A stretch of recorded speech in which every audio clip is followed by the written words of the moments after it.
교회 여러분, 이제 2011년도도 20일 정도만 남겨두고 있습니다. 각 해마다 연말이 되면 그 해를 대표하는 10대 뉴스를 선정하여 보도하며 그 한 해를 평가합니다. 오래전의 일이기는 하지만 1997년도에 그 해를 대표하는 10대 뉴스가 있었는데 그 뉴스 가운데 인상 깊은 사건이 있었습니다. 바로 두 여인의 죽음이었습니다. 두 여인은 불과 5일 간격으로 잇따라 세상을 떠났습니다. 세계 유명 인사였던 두 여인의 장례식은 TV를 통해 전 세계에 생중계되었습니다. 두 여인은 생전에 만나서 함께 교분을 나누기도 했고 또 국경을 초월하여 가난한 사람들을 위한 구호의 손길을 펼쳤다는 점에서 공통점이 있었지만 그 일생은 너무나 대조적이어서 오히려 죽음 후에 서로 비교되며 스포트라이트를 받았습니다. 두 여인은 바로 세기의 신데렐라, 다이애나 영국 왕세자비였고 또 한 사람은 빈민의 어머니였던 테레사 수녀였습니다. 한 여인은 젊고 아름다웠고 한 여인은 늙었으나 숭고했습니다. 외모만큼이나 두 여인은 너무나 다른 삶을 살다가 갔습니다. 한 여인은 세상의 명예와 부를 하루아침에 거머쥔 신데렐라였고 다른 여인은 중산층에 태어나 안정된 삶을 살 수 있었음에도 불구하고 가난한 사람들을 위해 일하라는 하나님의 소명을 받고 세상에서 가장 낮은 곳으로 내려간 빈민의 어머니였습니다. 한 여인이 세상의 부귀와 영화를 대표하는 유럽 최상류층의 여인이었다면 다른 한 여인은 세상 부귀와 무관한 빈곤, 질병, 고통과 친숙한 여인이었습니다. 다이애나비가 움직일 때마다 세계 여론들은 그녀에게 집중했고 또 그녀를 수행하는 데 드는 부대 비용도 엄청났습니다. 반면 마더 테레사가 소유한 것이라고는 낡은 옷과 작은 여행 핸드백이 고작이었습니다. 두 여인의 죽음은 많은 사람들에게 충격과 슬픔을 동시에 주었고 또 5일 간격으로 치러진 장례식은 생전의 삶의 모습만큼이나 대조적이었습니다. 화려한 웨스트민스터 사원에서 치러진 다이애나비의 장례식은 세계 유명 인사가 참석해서 초호화판으로 화려하고 세련되게 완벽한 세계적인 문화 행사처럼 치러졌습니다. 반면 캘커타의 한 체육관에서 거행된 테레사 수녀의 장례식은 나환자, 장애인, 거린 그리고 사회 최하위층 사람들이 참석하였습니다. 화려함과 세련됨은 없었지만 그 어떤 장례식보다 아름다웠고 숭고했습니다. 이렇게 다이애나는 불행한 신데렐라로, 테레사 수녀는 성녀로 생을 마감하였습니다. 두 여인은 부여와 빈곤, 젊음과 늙음, 아름다움과 거룩함, 속과 성이 극대비를 이루는 삶을 살았습니다. 짧은 5일간의 시간차를 두고 사망하여 더욱 조명되었던 두 여인의 극명한 삶의 대비를 보면서 사람들은 과연 어떤 삶이 의미 있는 삶인지에 대해서 스스로에게 진지한 질문을 던졌습니다. 성경 속에도 다이애나비와 테레사 수녀처럼 극대비를 이루는 인류 운명에 키를 진 두 여인이 있어서 함께 살펴보고자 합니다. 먼저 첫 번째 여인은 바로 첫 번째 여인, 인류 최초의 여인이었던 하와입니다. 하와는 히브리어로서 생명을 뜻합니다. 하와는 하나님이 창조하신 또 다른 인간인 아담을 돕는 배필로 창조되었습니다. 돕는 배필은 히브리어로 에젤 크네그도라고 하는데 돕는이라는 에젤이라는 말은 힘이 약한 사람이 강한 사람을 이렇게 조력하고 보완하는 그런 의미가 아니라 하나님처럼 강한 존재가 사람을 도울 때 쓰는 말로서 강력하고 절대적인 도움을 주는 것을 말합니다. 즉 최초의 여인 하와는 단순히 내조자나 조력자의 그러한 보조자라는 소극적인 의미가 아니라 없으면 안 되는 필수적인 도움을 주기 위한 목적을 가지고 창조되었습니다. 돕는 배필에서 배필이라는 큰애고도라는 말은 둘이 완전하게 동등하고 대등하다는 뜻입니다.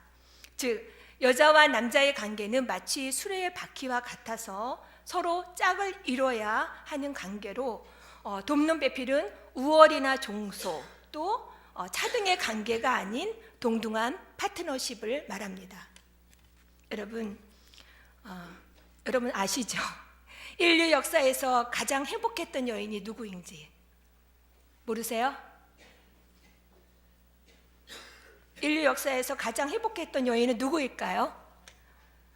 넌센스 퀴즈입니다. 다 아시는 줄 알고 하하라고 합니다. 그 이유 아직도 모르세요?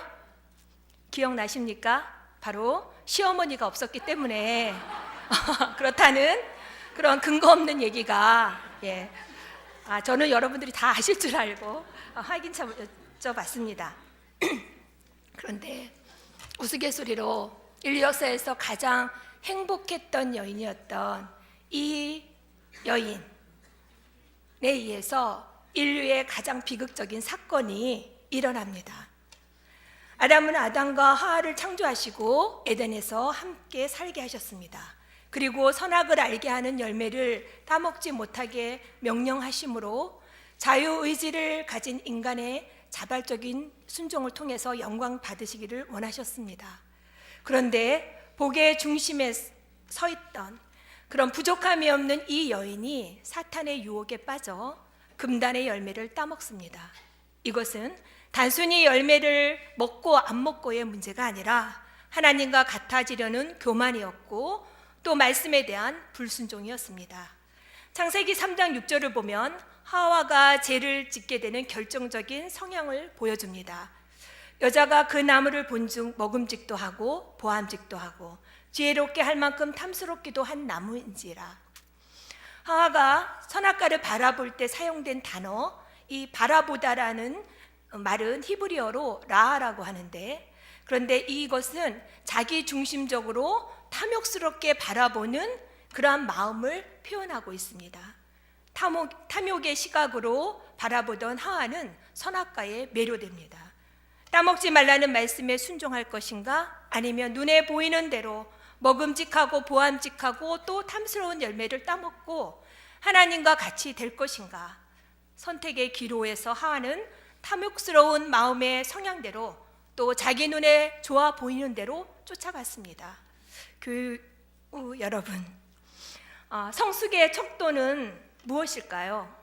여러 가지가 있겠지만 성숙한지 미성숙한지는 자기 중심적인지 그렇지 않은지를 보면 알 수 있습니다.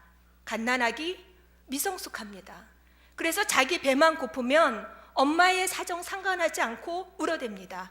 엄마가 아무리 바쁘고 또 엄마가 아파도 아기들은 신경을 쓰지 않습니다. 자기에게 필요한 것을 얻기 위해서 배고프다고 기저귀 젖었다고 또 안아달라고 울어댑니다. 지구가 자기를 위해 돌아가야 할 만큼 철저히 이기적이고 자기 중심적입니다. 그러나 어른이 되어 성숙해지면 욕구가 있고 불편해도 상대방을 보게 되고 역지사지, 상대방의 상황과 형편을 살피게 됩니다. 신앙도 마찬가지입니다. 미성숙한 신앙은 자기 중심적이고 또 자기 욕구와 필요를 채우기에 급급합니다. 심지어 하나님까지도 마치 알라딘 램프에 나오는 지니처럼 지니를 부리듯이 자기의 필요와 성취를 위해서 조정합니다. 그러나 성숙한 신앙은 하나님 중심적입니다. 하나님의 말씀과 요구에 집중합니다. 하나님의 창조사역 최고의 정점에서 만들어진 인간, 그 중에 한 사람이었던 하와는 은혜와 복으로 가득 찬 에덴 동산에서 살고 있었고 또 아담에게 절대적인 도움을 줄 수 있는 그런 능력 있는 여인이었습니다. 그야말로 하나님을 믿고 섬기기에 최고의 영적 환경에 살고 있던 행복한 여인이었습니다. 그러나 그 여인의 신앙은 안타깝게도 미성숙했습니다. 하와는 선택의 중심에 하나님의 명령을, 말씀을 갖다 놓은 것이 아니라 자기가 보기에 좋은 대로 자기의 육체의 소욕을 따라 탐욕을 따라 선택하는 미성숙한 신앙의 소유자였습니다.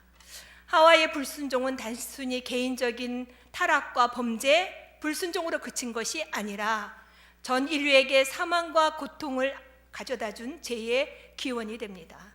하와는 복과 은혜로 찬란히 빛나던 세상을 한순간에 사망과 흑암의 세상이 되게 했습니다. 첫 번째 여인 하와로 인해 총체적인 타락과 범죄, 사망과 고통에 빠진 인류를 구원하기 위해서, 그리고 회복하기 위해서 예수님이 이 세상에 오셔야 했습니다. 인류 운명을 바꿀 또 다른 키를 쥔 두 번째 여인은 바로 오늘 우리가 읽은 성경에 나오는 예수님의 육신의 어머니 마리아입니다.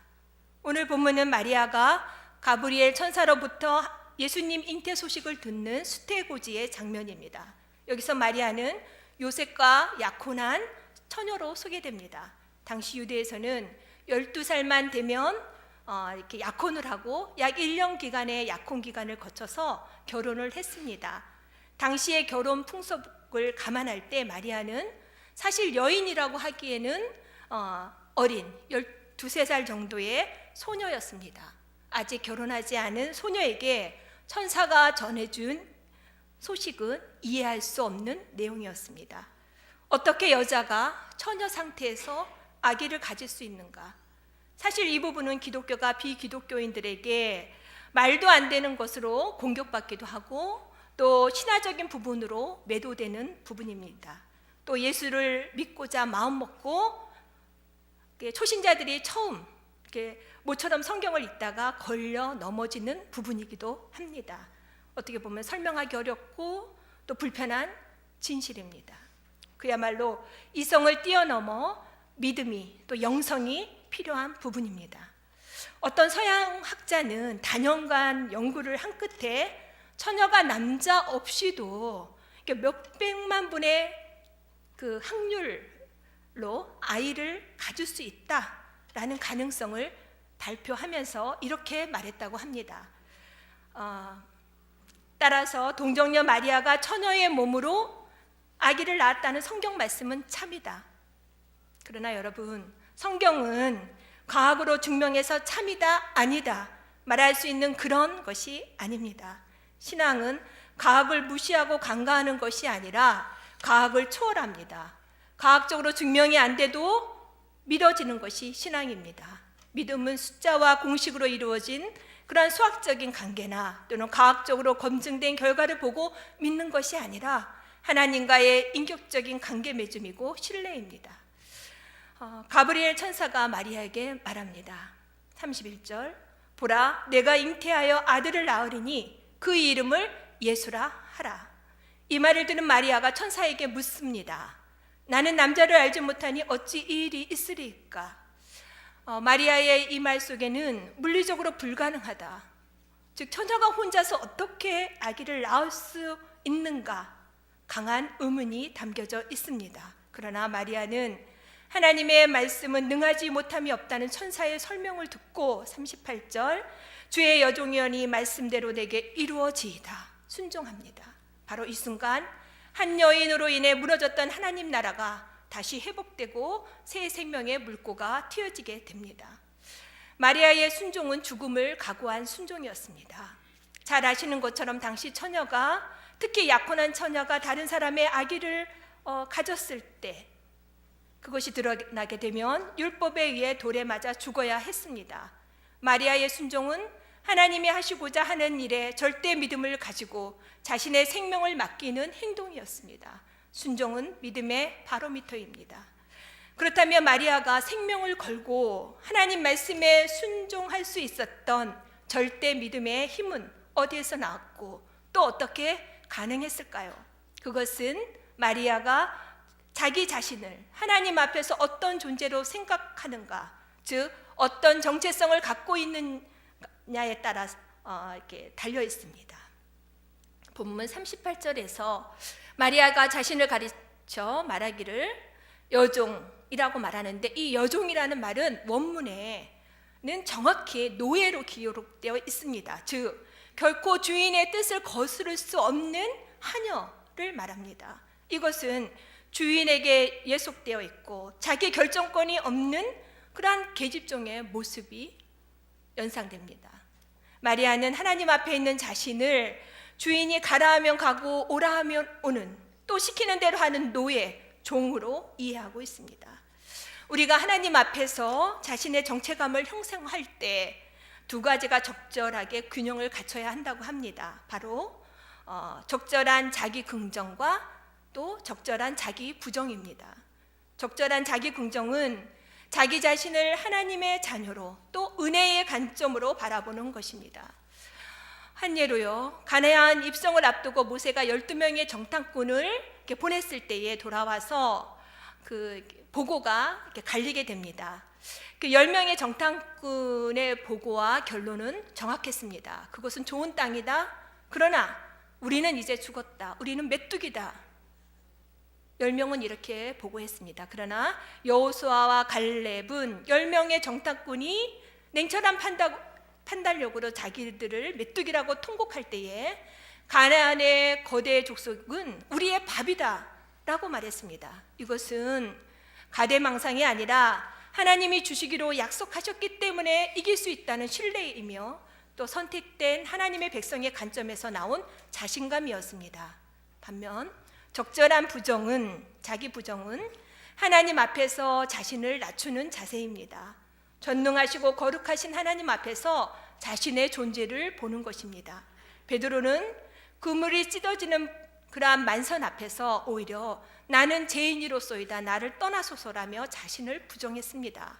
또 바울도 계속해서 사도권에 도전을 받으면서도 당당하게 큰 소리치며 초대교회의 어떤 지도자로서 거침없이 질주하던 영적 거장이었지만 한편으로는 스스로 그 교회를 핍박하던 과거의 전력을 들먹이며 만삭되어 난 자와 같다, 지극히 작은 자다, 죄인 중에 괴수다라고 하며 자기 부정을 했습니다.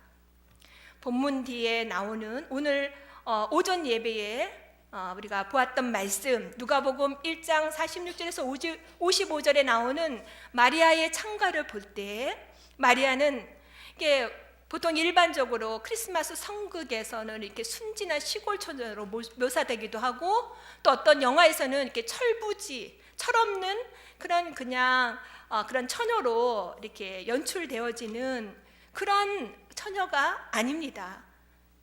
누가복음 그 마리아의 창가에 나오는 그 내용을 보면요, 마리아는 말씀에 능통한 그런 경건한 여인이었습니다. 그리고 저항 세력의 본거지인 그런 그 변방 갈릴리의 기계가 살아있는 의식 있고 당찬 여전사급의 사람이었습니다. 그런데 그런 의식 있는 마리아가 하나님 앞에서 철저히 낮아져 자신을 노예로 부르며 모든 결정권은 하나님께 있으니 말씀대로, 즉 하나님의 뜻하신 대로 그러한 내용이나 본질이 조금도 훼손되지 않고 그대로 유지되어 이루어지기를 소원하고 있습니다. 그리고 마리아는 믿고 있습니다. 이 일은 자신이 하는 것이 아니라 전적으로 하나님이 하시는 일이라는 것을 믿기에 나는 못합니다, 나는 자격이 없습니다 말하지 않습니다. 하나님이 일을 맡기실 때에, 사명을 맡기실 때 사양하고 핑계대는 것은 사실 겸손을 가장한 깊은 불신이며 교만입니다. 마리아는 인간이 상식으로는 납득하기 힘든 그러한 말씀을 들었지만 전능하신 하나님의 말씀이기에 그대로 이루어질 것을 믿고 바라는 믿음과 순종을 보여주고 있습니다. 마리아의 믿음은 하나님은 불가능한 것이 없다는 절대 신뢰의 믿음이었고, 율법을 초월하는 믿음이었고, 생명을 걸고 희생하는 믿음이었습니다.